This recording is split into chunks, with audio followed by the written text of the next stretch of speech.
Great memories growing up in a small town.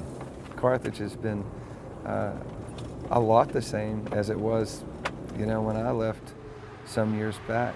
But at the same time, it has changed, and people have passed that I knew that were there, and people have moved on, and businesses are not the same. But it still has that same feel that it had, when I was there. And really a great, great all-American childhood.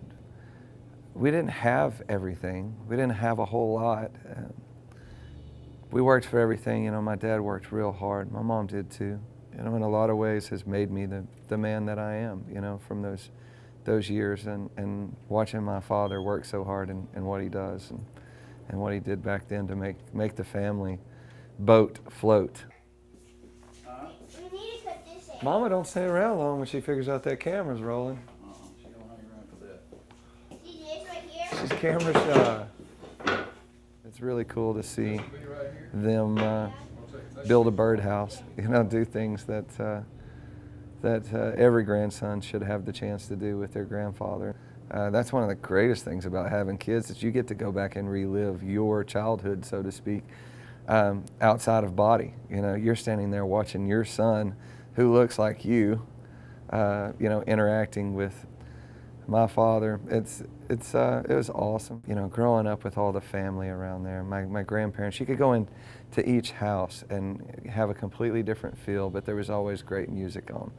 You'd go into my grandmother's house and she'd be listening to Floyd Kramer, and you'd go, down to the pond where my papa and his buddies were hanging out after work, and you'd hear Johnny Paycheck. It was just different everywhere you went, but it was always that music. And a lot of times when people have asked me, about my direction as an artist and what kind of artist that I am, how do I define my musical genre?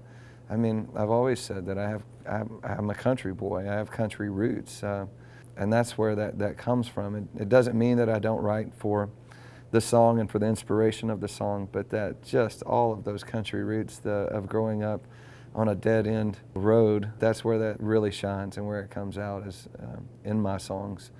And I'm proud of it, proud of where I grew up, and proud of the family that we have. We used to play ball out in this field. Those trees weren't there. This pond we're coming up on too, this was my papa's place. They'd always have big get-togethers on the weekends. The kids, we'd all fish out of this pond right here. There was nothing here. And this was the corner before you came down. We lived at the end of a dead-end road called a Dogwood Hill. My publishing company's called Dogwood Hill Publishing, and it's because of growing up here. But yeah, none of these houses or none of this was back here. That was my daddy's shop. We had a trailer house here, and we had a big wooden fence that went around the yard. This was home. I was raised the first few years of my life. Songs like I Love the Rain, I think part of that love for thunderstorms and stuff came from the first few years I was alive in that trailer house in that room, because when those thunderstorms, those East Texas thunderstorms roll through, you see the lightning flashing all through the trees. It was cool. I enjoyed it. Still, that's the one thing, one of the biggest things I miss about not living around Carthage in Northeast Texas anymore is all the rain that we got, thunderstorms.